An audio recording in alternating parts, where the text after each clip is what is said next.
হাবিল যেহেতু আল্লাহ পাকের বাধ্যগত সন্তান ছিল,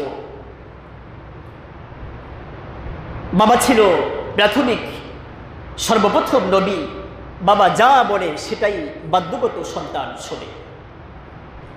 এখন হাবিলের সঙ্গে যে বোনের জন্ম হয়েছিল, এই বোনের সঙ্গে এখন বিবাহ হবে কাবিলের, কিন্তু দুর্ভাগ্যবশত এই বোনটা হয়ে গিয়েছে কালো, কুৎসিত। কাবিল এমনিতেই আল্লাহ পাকের নাফরমান বান্দা, ও বলে কি অসম্ভব, আমি বড় ভাই হাবিলের সঙ্গে যে বোনের জন্ম হয়েছে এ কালা, আমি একে বিবাহ করব না। আমার সঙ্গে যে বোনের জন্ম হয়েছে এ ছিল অত্যন্ত রূপসী সুন্দরী, আমি একে বিবাহ করব। অথচ তৎকালীন সময়ে এটা ছিল বিলকুল হারাম, এখনো হারাম। এখন কি প্যাঁচ লাগছে কিনা? আল্লাহ পাকের কোনো বিধিবিধান ও মানবে না, কি আর কি বিধিবিধান, এটা পরে তোয়াক্কা করব। বিবাহের সময় হয়েছে, আমার সঙ্গে যে বোনের জন্ম হয়েছে সে খুবই দেখতে রূপসী সুন্দরী, আমি একে বিবাহ করব। বাবা আদম বুঝালেন এটা তো হারাম। হাবিলের সঙ্গে যে বোনের জন্ম হয়েছে তোমার সঙ্গে তার বিবাহ হবে, ও কিছুতেই মানতে রাজি নয়। আল্লাহ পাকের ভয় না থাকলে ইসলামের বিধিবিধান এর মানতে ভালো লাগবে না, যা মন চাবে সেটা করবে, ইসলামের তোয়াক্কা করবে না। বর্তমান সময় এরকম দেখা যায়, ইসলামের বিধিবিধান না থাকার কারণে কিসের কি শরিয়াত, শরিয়াত পড়ে আগে যেটা সামনে এসেছে কাম সাকসেস করতে হবে। তো এই কাবিল ছিল নাফরমান বান্দা। বাবা আদম দুই সন্তানের মধ্য থেকে কাবিলকে বারবার বুঝাইলেন, বাবা এটা হারাম, তোমার সঙ্গে যে বোনের জন্ম হয়েছে এই বোনকে বিবাহ করবে তোমার বড় ভাই হাবিল, আর বড় ভাইয়ের সঙ্গে যার জন্ম হয়েছে তার সঙ্গে আল্লাহ পাক তোমাকে বিবাহ দেওয়ার অনুমতি দিয়েছে, কোনোভাবেই মানতে রাজি নয়। এক পর্যায়ে বাবা অতিষ্ঠ হয়ে বললেন, ঠিক আছে তাহলে আমার কথা যেহেতু তোমরা শুনবা না, আল্লাহর জন্য কুরবানি করো। এই যে কুরবানির প্রচলন শুরু হয়েছে, যার কুরবানি আল্লাহ পাক কবুল করবে তার সঙ্গী ওই সুন্দরী রূপসী কন্যা, তার সঙ্গে বিবাহ দিব। এই ফয়সালা এখন আমার হাতে নেই, আল্লাহর পক্ষ থেকে ফয়সালা হবে। ইসলামের বিধান ছিল, তৎকালীন সময়ে শরিয়াত ছিল, আপন বোনকে সহোদরা বোনকে বিবাহ করা যাবে না, পরিবর্তন করে বিবাহ করতে হবে। তুমি যেহেতু মানতে চাচ্ছ না, কুরবানি করো, যার কুরবানি আল্লাহর দরবারে কবুল হবে তার সঙ্গী এই রূপসী কন্যার বিয়ে দিও। দুই ভাই কুরবানির জন্য প্রস্তুত হয়ে গেল। হাবিল ছিল একজন দুম্বা, তিনি চড়াইতেন, উট দুম্বা এগুলো তিনি চড়াইতেন। আর কাবিল ছিল একজন চাষি, খেত খামার করতেন। দুই ভাইয়ের ইনকাম সোর্স এটা দুই রকম, মাথায় রাখতে হবে। হাবিল ছিল আল্লাহ পাকের বাধ্যগত বান্দা, নেককার, আর কাবিল ছিল অবাধ্যগত বান্দা। তাহলে হাবিল হলো উট দুম্বা এগুলো পরিচালনা করে, এগুলো চড়ায় মাঠে। এখন সে যেহেতু উট দুম্বা এগুলো চড়ায়, কুরবানি করার জন্য সে একটা দুম্বা সুন্দর দেখে, যতগুলো দুম্বা ছিল তার মধ্য থেকে মোটা তাজা বড়সড় দেখে একটা দুম্বা বাছাই করেছে, এটা আমি আল্লাহর জন্য কুরবানি করব। আর কাবিল অবাধ্যগত বান্দা, ও খ্যাত খামার করত।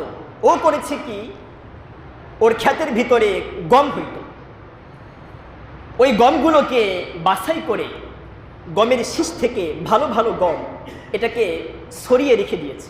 এটাকে ছড়ানো বলে না, গম ধান শীষ থেকে যে আমরা ধানগুলো মাড়াই করি এটাকে ছড়ানো বলা হয়। তো শীষ থেকে ভালো ভালো উত্তম জাতীয় গমগুলো এটা ছড়িয়ে রেখে নিম্ন জাতীয় কোনো মতে নামমাত্র কিছু গম জমা করেছে, এগুলো এখন আল্লাহর জন্য কোরবানি করবে। ওই সময় কোরবানির সিস্টেমটা আবার আমাদের মতন গোশত খাওয়া সিস্টেম ছিল না।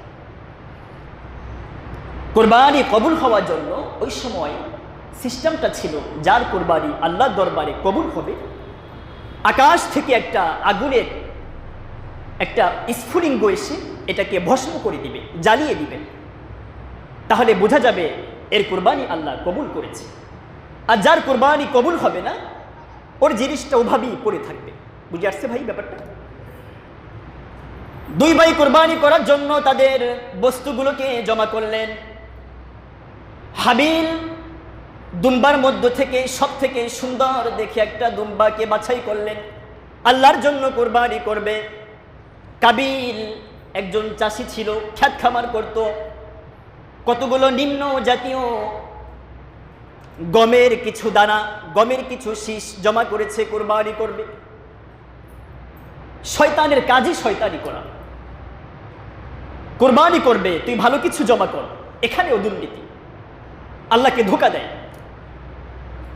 দুই ভাই তাদের জিনিসগুলোকে একত্র করলেন, আল্লাহর জন্য কোরবানি করবে। ও ভাই, আল্লাহ কিন্তু কোনো জিনিসকে দেখেন না, আল্লাহ দেখে বান্দার অন্তর, তাকওয়া। আল্লাহ কি দেখে? বান্দার অন্তর দেখে, তাকওয়া দেখে। আল্লাহ পাক দেখলো হাবিল সে সুন্দর দেখে একটা দুম্বাকে জমা করেছে, আমার জন্য কোরবানি করবে। আর কাবিল নিম্ন জাতীয় কিছু গম জমা করেছে, বাবা আদেশ করেছে কোরবানি করার জন্য, এই জন্য নামমাত্র কোরবানি করবে। যখন কোরবানির জিনিসগুলোকে প্রস্তুত করলেন, আকাশ থেকে একটি আগুনের স্ফুলিঙ্গ এসে হাবিলের কোরবানিকে ভস্ম করে দিলেন, দুম্বাটাকে সম্পূর্ণ জ্বালিয়ে দিলেন। আল্লাহ দরবারে হাবিলের কোরবানি কবুল হয়ে গিয়েছে, আর কাবিলের কোরবানি কবুল হয় নাই। ওর যে নিম্ন জাতীয় যে গমগুলো ছিল ওভাবেই পড়ে গিয়েছে, ওভাবেই রেখে দিয়েছে, আগুন এটাকে জ্বালায়নি। ফয়সালা এখন ক্লিয়ার। বাবা আদম বললেন, হাবিল, আল্লাহর কাছে তোমার কোরবানি কবুল হয়ে গিয়েছে, কাবিল তোমার কোরবানি কবুল হয়নি। একই ভাই একই জায়গায় কোরবানি করেছ, স্বচক্ষে দেখতে পাচ্ছ এক ভাইয়ের কোরবানি কবুল হয়েছে, আকাশ থেকে আগুনের ফুলকি এসে জ্বালিয়ে দিয়েছে, আর তোমার জিনিসগুলো সেভাবেই পড়ে আছে।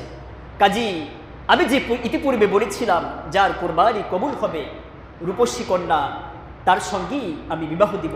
কাজী তুমি এখানেও তোমার পরীক্ষায় ফেল করেছ, তোমার সঙ্গে সুন্দরী রূপসী কন্যা আকলিমার বিবাহ হবে না। বাবার কথা শুনে কাবিল এখন বলে, আমি এখানেও ফেল হয়ে গেলাম, কাজী এখন আমার বিবাহ হওয়ার জন্য পথের কাটা হয়ে দাঁড়িয়েছে আমার আপন ভাই হাবিল। হাবিলকে এখন এসে সরাসরি বলে, তোর জন্যই এত কিছু, তুই আমার বিবাহের মধ্যে এখন গাছের কাটা। ক্বালা লাআকতুলান্নাক, আল্লাহ পাকের কোরআনের আয়াতের অংশ, আমি তোকে হত্যা করে ফেলব। তোকে হত্যা করলি আর কোনো ঝামেলা নাই, নিরিবিলিভাবে আমি সুন্দরী বোনকে বিবাহ করতে পারব। যখন এই কথা হাবিলকে কাবিল বলল, হাবিল